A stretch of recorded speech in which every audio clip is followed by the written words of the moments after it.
Before I joined the New York Stock Exchange, I had the privilege of ringing the bell twice. I can still remember the excitement I felt, the butterflies that I felt in my stomach, and I still feel those today.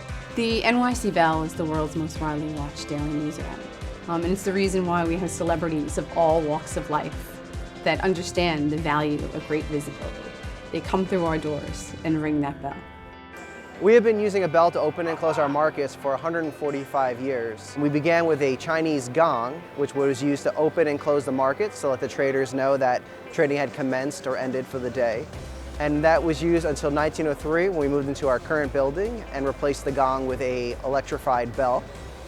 That bell was always rang by someone from the floor committee until 1956 when we started to have guests and listed companies and world leaders. The bell governed the day. You know, each day here is broken up into 3 unique parts. There's before the open, the trading day, and after the close. And the bell rules the day in that way. One of my favorite parts about the job at the New York Stock Exchange is the opportunity to meet with world leaders.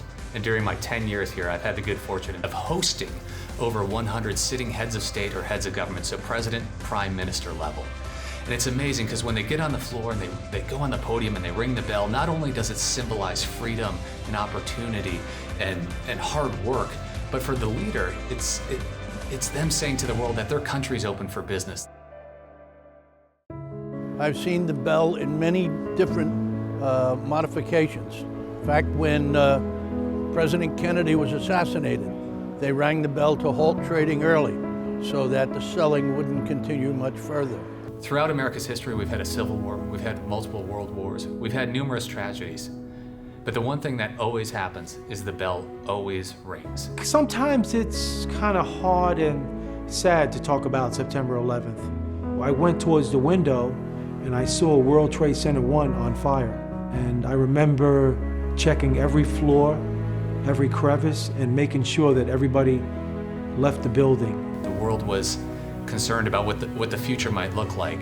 And I remember the following week on the 17th when the bell rang for the first time. When I did ring the closing bell, I felt a little sadness, but I was kind of glad that we were able to get the market opened, and it shows our country's strength.